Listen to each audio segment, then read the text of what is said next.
What about the legal drugs? I've noticed that that the CDP is proposing raising the legal drinking age to 21. Yep. Or I guess if we're all 9 months older, as you were saying a bit earlier, 21 years and 9 months.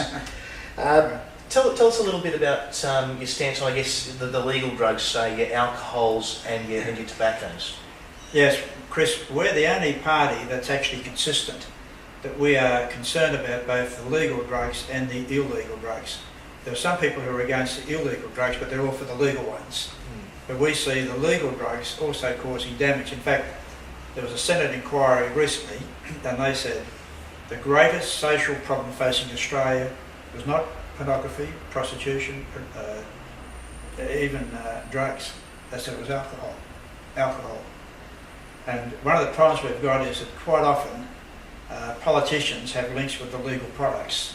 So you can have politicians who are also board members of, say, Winfield's, big tobacco companies. So they have an interest in promoting that product. Other politicians often have, behind the scenes, own shares in hotels. So they've got a reason to promote alcohol. So I see the legal drugs, tobacco and alcohol, as serious social problems.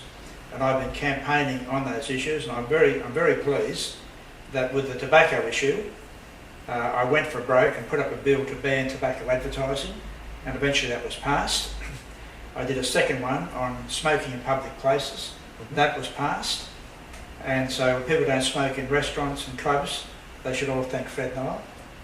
Also, I then went for broke with a bill to ban the display of tobacco products in supermarkets. You know, you go into a shop and you see a great big display unit full of all the cigarette packets.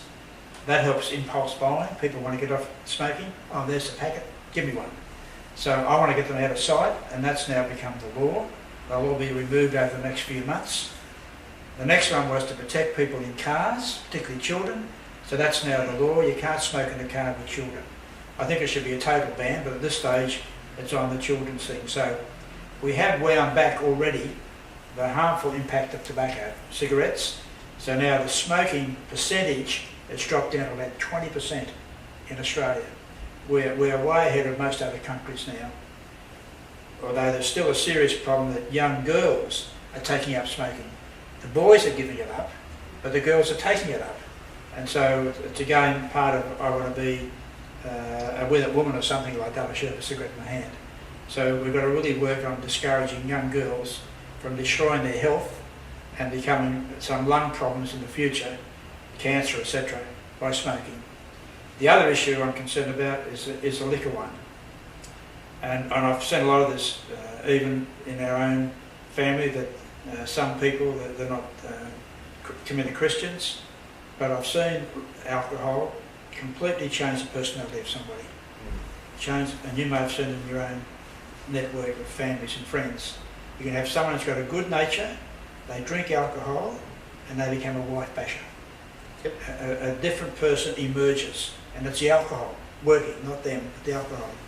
So I've seen that, and it's always given me now a very strong abhorrence to alcohol. I've never drunk alcohol or smoked cigarettes. I respect people who do. I know people do it as part of our social customs in Australia.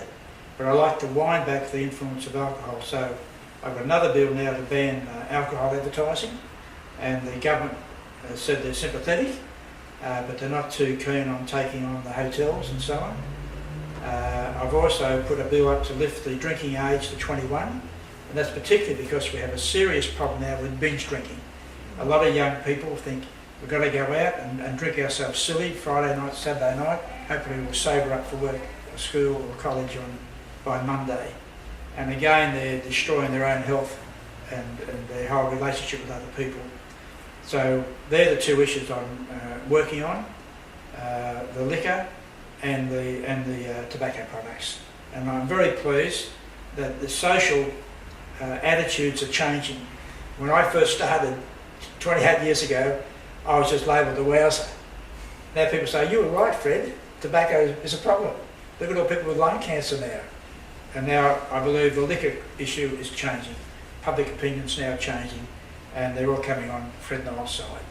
Well, that's good. It's a scary thing, isn't it? Because it really is for a lot of young people, especially. It's almost like a rite of passage. It is, yeah. The day that I've seen a lot of people, when they're about to turn 18, they'll say, "Oh, what are you doing for your 18th birthday?"